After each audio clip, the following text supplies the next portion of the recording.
வணக்கம் மக்களே! இன்னைக்கு நம்ம மார்க்கெட்ல பெரிய ஏற்ற இறக்கம் இல்லாத ஒரு நாளா வந்து அமைஞ்சிருக்கு. நிஃப்டி 50 ஒரு 65 பாயிண்ட்ஸ் நெகட்டிவா ட்ரேட் ஆயிட்டு இருக்கு. பேங்க் நிஃப்டி ஒரு 87 பாயிண்ட்ஸ் வரைக்கான ஏற்றத்த குடுத்துட்டு இருக்கு. ஸோ இன்னைக்கு டேல வெறும் 100 பாயிண்ட்ஸுக்குள்ளான ஒரு வாலடைல் தான் நிஃப்டி 50ல இருக்கு. பேங்க் நிஃப்டில ஒரு 200 பாயிண்ட்ஸுக்குள்ளான ஒரு வாலடைல் பார்த்தீங்கன்னா இருந்துட்டு வந்துட்டு இருக்கு. ஸோ ஒரு பக்கம் 200 பாயிண்ட்ஸ் பாசிட்டிவாவும், இன்னொரு பக்கம் 200 பாயிண்ட்ஸ் நெகட்டிவாவும் தான் இன்னைக்கு பேங்க் நிஃப்டி ட்ரேட் ஆயிட்டு இருக்கு. சேம் இதே தான் நிஃப்டி 50லயும். என்னப்பா ஆச்சு? எல்லா பிரச்சனையும் சால்வ் ஆயிருச்சா அப்படின்னு பார்த்தா, வழக்கம் போல ட்ரம்ப் கிட்ட இருந்து ஒரு தகவல் வந்திருக்கு. ஸோ, இந்த நாள தான் நம்ம தொடர்ந்து வந்து டிஸ்கஸ் பண்றோம். என்னைக்கு என்னத்த பண்ணுவானுங்க அப்படின்ட்டே வந்து தெரியாது. சான்ஸ் கிடைக்கும்போது அத நம்ம பிடிச்சுக்கிறதுக்கு ட்ரை பண்ணணும். காத்திருக்கும் போதே தூக்கிக்கணும். இல்லைன்னா, கண்டிப்பா நமக்கு வாய்ப்பு கிடைக்காதுங்கிறத பலமுறை நம்ம டிஸ்கஸ் பண்ணிட்டு இருக்கோம். இப்ப என்னன்னா, யுஎஸ் அதுக்கப்புறம் ஈரான் 2 பேருமே 45 நாள் சீஸ்ஃபயர் பிளான வந்து கொண்டு வரப்போறதா ஒரு தகவல் வந்திருக்கு. ஸோ இதெல்லாம் உறுதியான தகவலா என்ன அப்படின்ட்டு தெரியல. ஆனா இப்படியும் ஒரு விஷயம் பார்த்தீங்கன்னா, ஸ்ப்ரெட் ஆயிட்டு இருக்கு அப்படிங்கிறத நம்ம கண்டிப்பா வந்து தெரிஞ்சுக்கணும். எது நடக்கும், எது நடக்காது அப்படிங்கிறது நமக்கு தெரியாது. அதனால ஸோ சான்ஸ் கிடைக்கும்போது அந்த சான்ஸ நம்ம பக்காவா பயன்படுத்த ட்ரை பண்ணணும். என்னதான் 45 நாள் சீஸ்ஃபயர் பிளான் இருக்கு அப்படிங்கிற மாரி ஒரு செய்தி வந்தாலும் கூட, ஸோ இன்னும் பார்த்தீங்கன்னா தாக்குதல் நடந்துட்டு தான் இருக்கு. ஈரான் பார்த்தீங்கன்னா ஒரு பக்கம் அடிச்சு நிமித்திட்டு தான் இருக்காங்க. இஸ்ரேல்ல தாக்குதல் நடத்துறாங்க. ஸோ இந்த வளைகுடா நாடுகள்லயும் தாக்குதல் நடத்திட்டு வந்துட்டு இருக்காங்க. ஸோ போரின் ஒரு பாதை பார்த்தீங்கன்னா, ரொம்ப கடினமா தான் வந்து போயிட்டுருக்கு.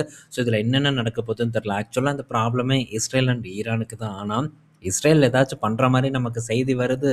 எந்த செய்தியும் வரல. டைரக்ட்டா பார்த்தீங்கன்னா, யுஎஸ் தான் வந்து ஈரான் கூட சண்டை போட்டுட்டு இருக்காங்களே தவிர, இஸ்ரேல் எந்த விதமான ஒரு ரோலும் ப்ளே பண்ணாத மாரி தான் இப்போதைக்கு வரக்கூடிய செய்திகள் நமக்கு உணர்த்துது.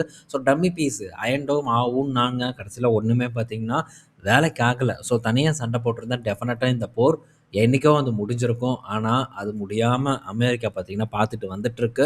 ஸோ ஃபுல் சப்போர்ட்ட குடுத்து டைரக்ட்டா பார்த்தீங்கன்னா சண்டையில ஈடுபட்டுட்டு இருக்காங்க. ஸோ என்ன நடக்குதுங்கிறத வெயிட் பண்ணி பார்ப்போம். நேத்து கூட நம்ம ஒரு ஆர்டிக்கல் வந்து போஸ்ட் பண்ணியிருந்தோம். என்ன விளைவுகள் இதுக்கு முன்னாடி நடந்திருந்தது அப்படின்ட்டு. ஸோ சேம் அதே மாரி தான் நடக்கறதுக்கான சான்சஸ் இருக்கு. எப்படி வந்து அந்த 70 டூ 80 காலகட்டங்கள்ல ட்ரம்ப் பார்த்தீங்கன்னா ட்ரம்ப் இல்ல. ஸோ அப்போ இருந்த அமெரிக்க அதிபர் பேக் அடிச்சாங்களோ, அன்னைக்கு நடந்த போராட்டங்கள், ஸோ தோல்விகள் இதெல்லாம் பேக் அடிக்க வச்சதோ, அதே மாரி திரும்ப பேக் அடிக்க வச்சு தான் இந்த பஞ்சாயத்து நிறுத்தும் அப்படின்னு நான் வந்து எக்ஸ்பெக்ட் பண்றேன். ஸோ வெயிட் பண்ணி பார்ப்போம்.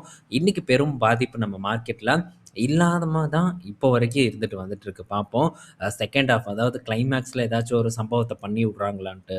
ஸோ நெக்ஸ்ட்டு மார்க்கெட் என்னதான் பெரிய அளவுக்கான ஒரு சரிவ குடுக்காம இருந்தாலும் கூட, ஸோ சில பங்குகள் நமக்கு ஆப்பர்ச்சுனிட்டிய ஏற்படுத்தும் அப்படிங்கிறது நம்மளுடைய நீண்ட நாளா சொல்லிட்டு வரக்கூடிய ஒரு விஷயமா வந்து இருக்கு. அப்படி பார்க்கும்போது இன்னைக்கு டேல ரிலையன்ஸ் இண்டஸ்ட்ரீஸ் பார்த்தீங்கன்னா, ஒரு ஆப்பர்ச்சுனிட்டிய நமக்கு ஏற்படுத்தி குடுத்திருக்கு அக்யூமுலேட் பண்றதுக்கு. ஸோ இன்னைக்கு டேல கிட்டத்தட்ட 4.5% மேலான ஒரு இறக்கத்தெல்லாம் வந்து குடுத்திருந்தது. ஸோ அந்த ஆப்பர்ச்சுனிட்டிய பார்த்தீங்கன்னா, நான் ஃபோக்கஸ் பண்ட்டேன். ஸோ நீங்களும் செக் பண்ணி பார்த்துருப்பீங்க அப்படின்னு நான் நெனைக்கிறேன். ஸோ ரிலையன்ஸ் இன்னைக்கு 4% வரைக்கான சரிவ குடுப்பதற்கான காரணம் என்ன அப்படின்னு நம்ம போய் பார்த்தோம்னா, ஸோ கவர்மெண்ட் பார்த்தீங்கன்னா, எக்ஸ்போர்ட் டியூட்டி வந்து இம்போஸ் பண்ண போறதா ஒரு தகவல் வந்து குடுத்துருக்காங்க. ஸோ எதுக்கு? டீசலுக்கும், இந்த ஏவியேஷன் டர்பைன் ஃபியூயல் இதுக்கும் பார்த்தீங்கன்னா, இந்த எக்ஸ்போர்ட் டியூட்டிய வந்து இம்போஸ் பண்ண போறதா சொல்லியிருக்காங்க. ஸோ இதன் காரணமா ரிலையன்ஸ் இண்டஸ்ட்ரீஸ் வந்து சரிவ வந்து குடுத்திருக்கு. ஸோ இதனால ரிலையன்ஸ் இண்டஸ்ட்ரீஸ் கடும் சரிவ வந்து சந்திக்குமா? இன்னைக்கே பார்த்தீங்கன்னா 4.5% இறங்கிருச்சே. ஸோ ஃபியூச்சர்ல இன்னும் வந்து சரியுமா? இதன் காரணமா மார்ஜின் இம்பாக்ட் ஆகுமா? அப்படிங்கிற கேள்வி நண்பர்களுக்கு இருக்கலாம். ஆனா, ஸோ இவங்களுக்கு பெரிய பாதிப்பு இல்ல. ஏன்னா, ஸோ 75% டீசல் எக்ஸ்போர்ட் பார்த்தீங்கன்னா, இவங்களுடைய ஸ்பெஷல் எக்கனாமிக் ஜோன்ல இருந்து தான் வந்து நடந்துட்டு இருக்கு. ஸோ இந்த இடத்துல சில கன்ஜெஷன் எல்லாம் இருக்கு. ஸோ அதனால இந்த இடத்துல பெரிய அளவுக்கு இந்த எக்ஸ்போர்ட் டியூட்டில எதுவும் வந்து இம்பாக்ட் பண்ண போறதில்ல. 75% டீசல எந்த விதமான டியூட்டியும் இல்லாம இவங்களால எக்ஸ்போர்ட் பண்ண முடியும். ஸோ அதற்கான விஷயங்கள என்னைக்கோ வந்து பண்ணிட்டாங்க. ஸோ இந்த ஜாம்நகர்ல இருக்கக்கூடிய ரிஃபைனரில. அதே மாரி ஒரு 35% வரைக்கும் இந்த ஏடிஎஃப் ஃபியூயலுக்கும் வந்து இதே மாரியான சில ஒரு விலக்குகள் இருக்கு. ஸோ இதனால ரிலையன்ஸுக்கு பெரும் அளவுக்கான பாதிப்பு வந்து ஏற்படாது அப்படின்ட்டு நம்ம எடுத்துக்கலாம். ஸோ இன்னைக்கு டேல இறங்குது. இப்போ மார்க்கெட்ல பல பங்குகளும் ஒரு டவுன்ஃபால ஃபேஸ் பண்ணிட்டு தான் வந்துட்டுருக்கு. ஸோ அத வந்து நம்ம ஆப்பர்ச்சுனிட்டியா கன்சிடர் பண்றோமா? என்ன ஏதுங்கிறது நம்ம கையில தான் வந்து இருக்கு. ஸோ எனக்கு இன்னைக்கு நல்ல வாய்ப்பு கிடைச்சது. அத பார்த்தீங்கன்னா, நான் ரிலையன்ஸ்ல யூஸ் பண்ணிக்கிட்டேன். நெக்ஸ்ட் பார்த்தீங்கன்னா ஸோ விப்ரோ நம்ம இந்த ஐடி பங்குகள் பற்றி பலமுறை வந்து டிஸ்கஸ் பண்ணியிருக்கோம். என்ன டிஸ்கஸ் பண்ணியிருக்கோம்? ஸோ இந்த ஐடி பங்குகள் பெரும் அளவுக்கான ஒரு பாதிப்பை ஏற்படுத்தாது. ஸோ இந்த ஏஐ பார்த்தீங்கன்னா, ஒரு ஷார்ட் டெர்ம்ல நடந்துட்டு இருக்கக்கூடிய ஒரு ப்ராப்ளம் தான் அப்படின்ட்டு நம்ம டிஸ்கஸ் பண்ணியிருக்கோம். இப்போ பாருங்க, ஸோ சிங்கப்பூரை சேர்ந்த ஒலம் அப்படிங்கிற நிறுவனத்தோட ஒரு குரூப்போட ஐடி பிஸ்னஸை $375 மில்லியன் விப்ரோ நிறுவனம் வாங்கியிருக்கிறதா நமக்கு தகவல் வந்திருக்கு. ஸோ இது போக இது ஒரு விஷயமா அப்படின்னு கேட்கலாம். இது இன்னொரு முக்கியமான விஷயம் என்னன்னா, ஸோ இந்த ஒலம் பார்த்தீங்கன்னா, ஃபுட் அண்ட் அக்ரி பிசினஸ் ஜெயிண்ட்டா இருக்காங்க சிங்கப்பூரை பொறுத்தவரைக்கும். அவங்க கிட்ட இருந்து ஒரு $800 மில்லியன் இருந்து ஒரு $1 பில்லியன் மதிப்பிலான 8 வருஷத்துக்கான ஒரு கான்ட்ராக்ட்ட பார்த்தீங்கன்னா, விப்ரோ இப்போ வின் பண்ணியிருக்காங்க. ஸோ இது மிகப்பெரிய ஒரு பாசிட்டிவ் நியூஸ். அதான் ஏஐ வந்துருச்சே, எதுக்கு விப்ரோக்கு போய் 8 வருஷத்துக்கு வந்து இந்த கான்ட்ராக்ட்ட கொடுக்கணும் அப்படின்ட்டு கேட்கலாம்ல பலரும். ஆனா யாரும் கேட்க மாட்டாங்க. ஸோ இதுதான் பார்த்தீங்கன்னா, மார்க்கெட்ல இருக்கக்கூடிய மைண்ட் செட்டு. ஸோ என்னதான் ஏஐ வந்தாலும், அது வந்தாலும் சரி, 8 வருஷத்துக்கு நீங்க பார்த்துக்கோங்க அப்படின்ட்டு ஒரு கான்ட்ராக்ட்ட வந்து ஒரு நிறுவனம் வந்து குடுக்குது. ஸோ இது விப்ரோவ பொறுத்தவரைக்கும் ஒரு நல்ல செய்தி தான். ஸோ இது விப்ரோவுக்கு மட்டும் இல்ல, ஐடி கம்பெனிஸ் பலதுக்கும் பார்த்தீங்கன்னா ஒரு நல்ல செய்தி தான். ஏன்னா, ஸோ இப்போதைக்கு பயம் பெரிய அளவுக்கு வந்துட்டு இருக்கு. ஆனா இது ஒண்ணும் இல்ல அப்படிங்கிறத நம்ம பலமுறை டிஸ்கஸ் பண்ணியிருக்கோம். ஸோ இதெல்லாம் ஃபியூச்சர்ல மாறும் அப்படின்ட்டு நம்ம பலமுறை இத பற்றி டிஸ்கஸும் வந்து பண்ணியிருக்கோம். ஸோ பயத்துல நம்ம பங்குகள வாங்குவது அப்படிங்கிறது ரொம்பவே கடினமான ஒரு விஷயம் தான். ஸோ அத வந்து மாற்றவே முடியாது. என்ன காலம் வந்தாலும் சரி, எவ்வளோ ஃபியூச்சருக்கு போனாலும் சரி, ஒரு ஒரு நிறுவனம் இல்ல ஒரு செக்டார் வந்து பெரும் சரிவ வந்து சந்திக்குதுன்னா, அந்த இடத்துல பணத்த போடுறதுக்கு 99% இன்வெஸ்டருக்கு ஒரு ஆர்வமே வராது. ஏன்னா, அப்ப இருக்கக்கூடிய செய்திகள் அவங்கள அந்த இடத்துல பணத்த போடவே வந்து விடாது. மாறா எப்ப இவங்களுக்கெல்லாம் ஆர்வம் வரும்னா, ஸோ என்னைக்கு அந்த செக்டார் நல்லா பெர்ஃபார்ம் பண்ணுதோ, அன்னைக்கு நம்ம அதுல போய் பணத்த போடலாம் அப்படிங்கிற ஒரு ஆர்வம் வரும். அதுக்கு உதாரணம் பார்த்தீங்கன்னா, இப்போ டாடா கமர்ஷியல் வெஹிக்கிள். ஸோ அத பார்த்தீங்கன்னா, பெருமளவுக்கு வந்து தொரத்திட்டு ஓடிட்டு இருக்காங்க. ஸோ நல்லா பெர்ஃபார்ம் பண்ணும் அப்படிங்கிற ஒரு எதிர்பார்ப்பு இருக்கு. ஆனா என்ன பொறுத்தவரைக்கும் இந்த Tata motor commercial vehicle so இப்ப இருக்கக்கூடிய மதிப்பீடுல, இப்ப இருக்கக்கூடிய இடத்துல நம்ம வாங்கணும்னா, கண்டிப்பா பெரிய அளவுக்கான ஒரு பெர்ஃபார்மன்ஸ் எல்லாம் வந்து ஏற்படாது அப்படிங்கிறத நான் தொடர்ந்து டிஸ்கஸ் பண்ணிட்டு இருக்கேன். டீமர்ஜர்ல கிடைச்சதா ஓகே, நம்ம பாட்டுக்கு வச்சுக்கலாம். பட் புதுசா போய் வாங்குறதுல பெரிய அளவுக்கான ஒரு பலன் இருக்காது அப்படின்னு தான் என்னுடைய ஒரு பார்வையா வந்து இருக்கு. அதுவும் குறிப்பா இந்த மாதிரியான ஒரு பீக்ல நம்ம வாங்குறது ரொம்பவே ஆபத்தான ஒரு விஷயம் அப்படிங்கிறது டெஃபினட்டா புரிஞ்சுக்கணும். ஸோ கமர்ஷியல் நிறுவனங்கள், கமர்ஷியல் வாகன தயாரிப்பு நிறுவனங்களான அசோக் லேலண்ட் அண்ட் இந்த டாடா மோட்டார்ஸ் போன்ற நிறுவனங்கள் நல்ல ஒரு ஏற்றத்த குடுத்து இப்போ ஒரு கரெக்ஷன் பேஸ்ல வந்து இருந்துட்டு வந்துட்டுருக்கு. ஸோ இத பற்றி ஒரு ஆர்டிக்கல் போட்டிருக்கேன். ஸோ அது கொஞ்சம் ஒரு இம்பார்ட்டன்டான ஒரு ஆர்டிக்கலாவும் இருக்கும் அப்படின்னு நான் நினைக்கிறேன். ஸோ நீங்க என்னோட வெப்சைட்ல போய் அந்த ஆர்டிக்கல படிச்சு பார்க்கலாம். டைம் இருந்ததுன்னா செக் பண்ணி பாருங்க. அதோட லிங்க் இந்த டிஸ்கிரிப்ஷன் கீழ பார்த்தீங்கன்னா நான் போஸ்ட் பண்றேன். ஸோ நெக்ஸ்ட் பார்த்தீங்கன்னா,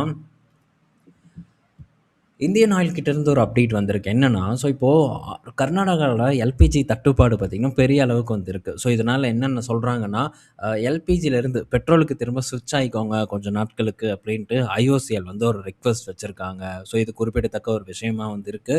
ஏன்னா, ஸோ இப்போ நமக்கு உறுதியா தெரியுது கேஸ் தட்டுப்பாடு பெரிய அளவுக்கு வந்து இருக்குன்ட்டு. வேற ஒண்ணுமே பண்ண முடியாது. இது வெறும் இந்தியாவுக்கு மட்டுமான தட்டுப்பாடு கிடையாது. உலகம் ஃபுல்லா இதே ஒரு தட்டுப்பாடு தான் இருந்துட்டு வந்துட்டுருக்கு.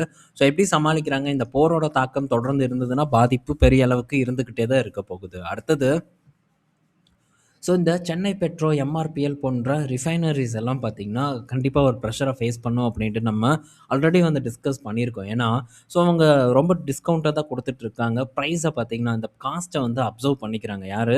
இந்த ஓஎம்சி நிறுவனங்கள் வந்து அப்சர்வ் பண்ணிக்கிறாங்க. பட் அவங்க மட்டுமே அப்சர்வ் பண்ண மாட்டாங்க. ஸோ இதனால வரக்கூடிய இழப்புகள இந்த மாரியான ரிஃபைனரீஸ் அவங்களுடைய ரிஃபைனரீஸுக்கும் பார்த்தீங்கன்னா, ஷேர் பண்ணுவாங்க. இதனால ஸோ ஓஎம்சியும் பாதிக்கப்படும். இந்த ரிஃபைனரீஸும் வந்து பாதிக்கப்படும் அப்படிங்கிறது தான் உண்மையான ஒரு விஷயமா வந்து இருக்க போகுது.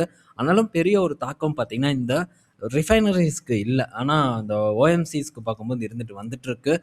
பார்ப்போம். ஒரே மாரியான ஒரு பெர்ஃபார்மன்ஸ் தொடர்ந்து இருக்காதுல்ல. ஸோ மாற்றம் கண்டிப்பா ஏற்படும். நெக்ஸ்ட்டு, ஸோ இந்த ஆர்விஎன்எல் கிட்ட இருந்து ஒரு அப்டேட் வந்திருக்கு. என்னன்னா, ஸோ இந்த ஆர்விஎன்எல் பார்த்தீங்கன்னா, ஒரு 242 கோடி மதிப்பிலான ஒரு கான்ட்ராக்ட்ட வந்து வின் பண்ணியிருக்காங்க. ஆனாலும் இன்னைக்கு ஷேர் பிரைஸ் பார்த்தீங்கன்னா, ஒரு 1% வரைக்கான ஒரு இறக்கத்த குடுத்திருக்கு. ஸோ நீங்க சில மாதங்களுக்கு முன்னாடி நெனச்சு பாருங்க. ஸோ இந்த ரயில்வே ஸ்டாக்ஸ் எல்லாம் எவ்வளோ ட்ரெண்டிங்கா போயிட்டு இருந்தது அப்படின்ட்டு. ஸோ இத பத்தி தினமும் பார்த்தீங்கன்னா, பேசக்கூடிய பல சேனல் இருந்தது. சேனல தாண்டி இத பற்றி பேசினா தான் நான் பார்ப்பேன் அப்படிங்கிற மாரியான ஒரு சப்ஸ்கிரைபர்ஸ் கூட்டமும் பார்த்தீங்கன்னா, அந்த டைம்ல இருந்தது. ஸோ இது நம்ம பெர்ஃபார்ம் பண்ணாது. ஸோ இதில ரிஸ்க் இருக்கு அப்படின்னு சொன்னா, அவங்களுக்கு கோபம் தான் வந்து வரும். ஸோ எவ்வளோ ரிட்டர்ன் குடுத்துருக்கு பார்த்தியா? அப்படி இப்படின்பாங்க. டாப்ல வாங்கக்கூடாதுன்னு சொல்றதே ரொம்பவே வந்து ஒரு தவறான விஷயமா பலரும் வந்து பார்க்குறாங்க. ஆனா, ஸோ இப்ப என்ன நடந்துட்டு இருக்கு அப்படிங்கிறத நீங்க புரிஞ்சுக்குவீங்க. என்னதான் வந்து இந்த மாதிரியான கான்ட்ராக்ட்ஸ் எல்லாம் வின் பண்ணாலும் கூட, இப்போ இந்த பங்கு பார்த்தீங்கன்னா, இறங்கு முகமா இருக்கு. ஸோ இந்த பங்கு இப்போ யாரோட ஒரு ரேடார்லயுமே இல்ல. ரீட்டெயில் இன்வெஸ்டர் இந்த பங்க அப்படியே வந்து கைவிட்டுட்டாங்க. ஆர்விஎன்எல் மட்டும் இல்ல, ரயில்வே ஸ்டாக் பெரும்பாலும் பலதையும் பார்த்தீங்கன்னா, இப்போ ரீட்டெயில் இன்வெஸ்டர்ஸ் கை விட்டுட்டாங்க. யாரும் அத தொரத்தி பார்க்கிறதோ, இல்ல தேடி புடிச்சு கேட்கிறதோ, அதெல்லாம் பார்த்தீங்கன்னா இல்லவே இல்ல. இப்ப அறவே அதெல்லாம் முடிஞ்சு போச்சு.